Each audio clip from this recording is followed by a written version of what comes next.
Oh, I absolutely love classic cars, and I've wanted to do a list video on one for a long time. So in this video I'm going to talk to you about 5 cheap classic cars you can buy for under £10,000 that you could take to a classic car show and show off. But to make it a bit easier, let's go look at them in person. Come with me.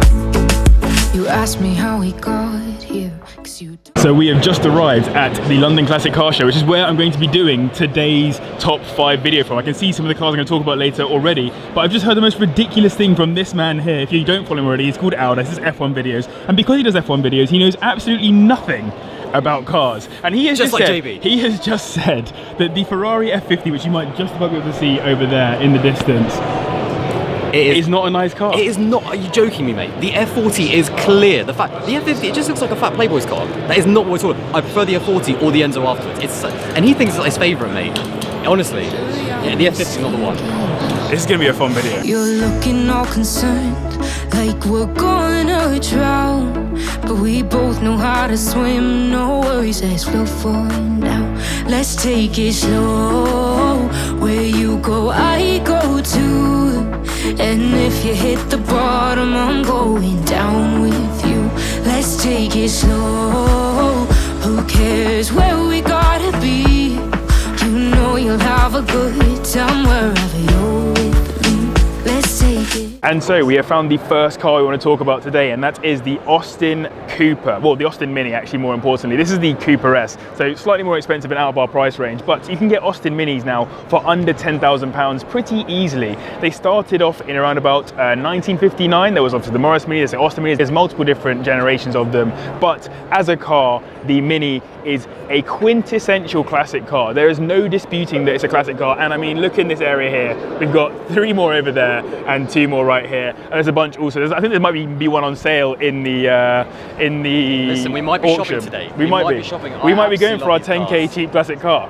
I'm going to give you some B-roll of this car and tell you some more about it. So yes, as I said, you had multiple brands that ran the Mini nameplate at some point, including Morris, Rover, Austin, etc. But for your £10,000, you get yourself into either an Austin or a Rover, which means you're going for like 1980s or 1990s, and you'll get a really, really nice one for £10,000, and they start at around the 4k mark. Honestly, I think you'd be hard pressed to go to any classic car show anywhere in the world and not see a Mini if it's not like a specific classic car that it's looking out for. And in the UK at least, it was cemented by the film The Italian Job as one of the coolest cars to have ever existed. And let's not forget Rowan Atkinson as Mr. Bean driving around in his little green one. And so I definitely think for £10,000 or less, a Mini is one of the best classic cars that you could get your hands on.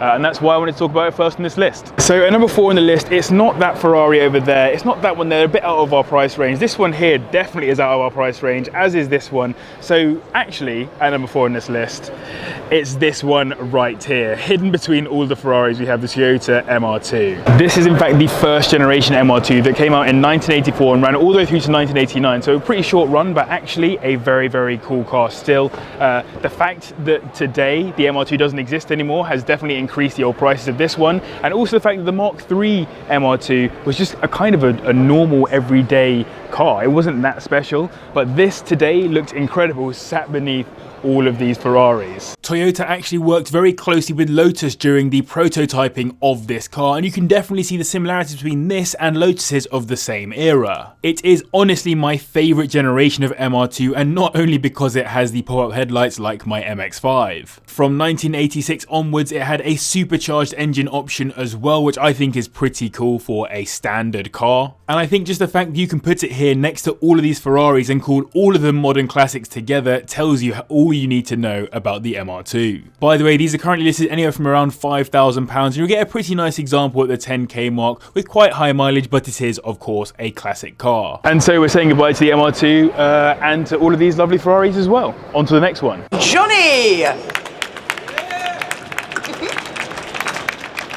But before we could go on to record the next car, we actually had to stop because I had to go and fulfill my duties as a panelist in the discussions that were taking place on the center stage around cars. Pretty cool. I was up there talking about cool stuff about cars, and thanks to Aldas for catching a bit of footage before deciding to go rogue all of a sudden. Right, whilst JB is on stage talking absolute nonsense as usual, I am going to hijack this video, so let's go and take a look at some of my favourite cars from the show. Here we go. I mean, first of all, it's got to be this Le Mans style Porsche. Now, the craziest thing about this, look, that is a set of plates. This is somehow road legal. I mean, could you imagine this in the centre of London? Absolute havoc. I'm driving this home right now. Are the keys in the ignition? Now, one car that I got absolutely slated over by JB is the 4GT. I mean, what's nuts about this car is that it's nice, it's good, you know, it's got all that pedigree, obviously raced at Le Mans and all that sort of stuff. But these cars at the moment, they're almost £1 million, and I just don't get it. Why would you pay almost £1 million for a Ford? I mean, I don't get it. JB said I had an absolute mare with this, but I would honestly, instead of this 4GT, I'd rather have one of these. I mean, look at this. That's what I've got to say. Ferrari over Ford. Undoubtedly, one of the best cars at the show, one of the funniest for sure, is this Bugatti right here. But you might notice there's something a little bit different about it. It is a replica, but I think it's the perfect car for JB, you know? I think that's exactly what, I think this should be his next supercar. Sell the MX-5 for about £500 and then invest it in this. It's just like JB. Fraudulent. Next up, got to talk about this NSX. I mean, the owner is clearly a big Ayrton Senna fan. Just in case you can't tell, he's on the door. He's also got Senna helmet in there. Look at that interior, the black on the red. Senna there as well. But this, do you know what? This spec is absolutely just incredible. The white on the red works so well. Now here we have a really cool stand. We have basically generations of Porsche 911s. All of them great. Now, in terms of which one is my favorite, I was speaking to JB actually, and he likes the older stuff. You know, stuff like this, stuff that was made when TV was black and white, because, you know, he's absolutely ancient. JB's like 50 years old. I'm all about the newer stuff. I'm not gonna lie. I respect the older stuff. I do like it, but not as much as JB. And in terms of my favorite, obviously we got the 996 generation and this really mad yellow. But do you know what? As much as the new stuff, even the 992 generation is nice, and also the 991. This 997 GT3, especially in this spec, is absolute cash. I mean, look at that. Right, the Aldas takeover is over. I'm gonna get back to the stage before JB realizes I'm gone. And look at him on stage doing his thing. Unbelievable. There you go. First stage appearance in the bag. Yeah, it's all right. It's all right. I'm okay. Okay, so coming in at number 3, we have the Fiat 500, a car that is so well loved today in its modern spec, but it was also really well loved, particularly by Italians back in the day. You can see here a left-hand drive example right here. This came out in 1957. It went all the way through to mid-70s as well, and look at how perfect this one looks. I mean, as a car, it was basically the perfect city car for getting around tight, twisty Italian streets. And what a cool car it is. And I mean, speaking about this, Aldas' favorite one is this one here in, as he said, the resale Ferrari red. I'd love to know your thoughts though. Would you rather have a Fiat 500 or a Mini? Based on this video, a Fiat 500 being the Italian equivalent, effectively, I know that's sacrilege to be saying, of basically a lovely Mini. So I think I'd have the Mini. I think might go Fiat 500. He'd have the 500. Seeing these on like the UK roads is just like such a fish out of water car. I love it. But you know this guy's opinions are poor, so we'll jump straight into some more info about this car. There was actually a pre-war previous generation of the Fiat 500, and this car came out to be as economical as possible to try and get people back into driving after the Second World War. That is why it is so small and so simple. But in simplicity there is often beauty, and the Fiat 500 is a perfect example of that. These are incredibly hard to find under £10,000, but it is possible, and here's one here for £9,000 with around 40,000 miles on the clock. And so yes, the Fiat 500, you know what, to be honest, Aldas isn't that wrong though. It is a really lovely car, very, very classy, and hard to say no to for under £10,000. The second car on this list, so the car coming in at number 2, is the MG midget. And here is a really cool example sitting right in front of me here with the racing livery on it as well. These came out in 1961 and lasted all the way through to 1979. A proper cool car, like seriously a properly cool car. It's cars like this that set the standard for cars in the future, like the Mazda MX-5 and a bunch of different cool roads that we see today. They were all based off of cars like this, and of course this was based on a whole bunch of other previous British roadsters that existed before it. And here it is at the London Classic Car Show. It is a certified classic car, and check out the roll cage. You know I'm a fan of a good roll cage. There were actually effectively 4 generations of the midget, a Mark I that came out in 1961 all the way through to the 4th, or the MG Midget 1500, which came out in 1974 and lasted until 1980. For your £10,000 you're only going to get yourself into a Mark III or a 1500, and they start at around the £5,000 mark, and 10 grand will genuinely get you a lovely example. There are however a bunch of nuances with midgets to look into if you're going to buy one, talking about like the bumperless examples versus the chrome bumper ones and all that kind of stuff. So if you're going down this route, be prepared to find yourself in one of the deepest rabbit holes in classic car ownership. And so yes, I think in that spec in particular, it'd be really hard to not include the MG Midget in this video. Coming in at number 1, mostly because it's Aldas's choice from this video, is the Jaguar XJS. Now appreciate it, this one here is not worth £10,000. In fact, it's worth £32,250 apparently, with only 40,000 miles on it. It's a convertible, so not the typical shape XJS with the really lovely sloping roofline.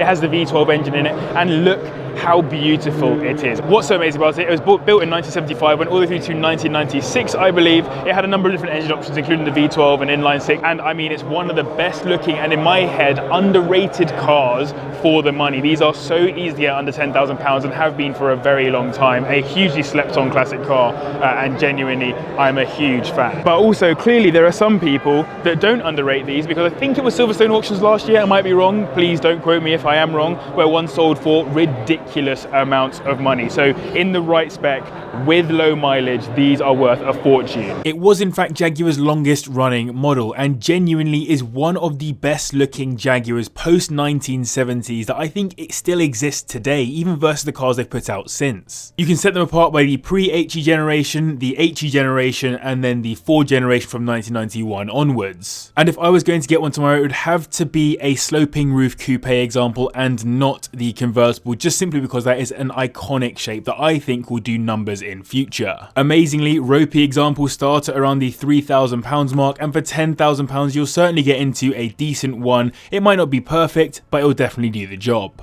And so with that in mind, that is why I would put the XJS at number 1 in this video, and I 100% would have one. Oh, so wasn't that a great day? Wow. Crazy. Big thanks to Aldas for getting involved, and to you guys as well for watching, and of course the patrons for their support. And of course a huge thank you to London Classic Car Show for having me on. If you want to see another video on cheap classic cars, then take a look at this video right here.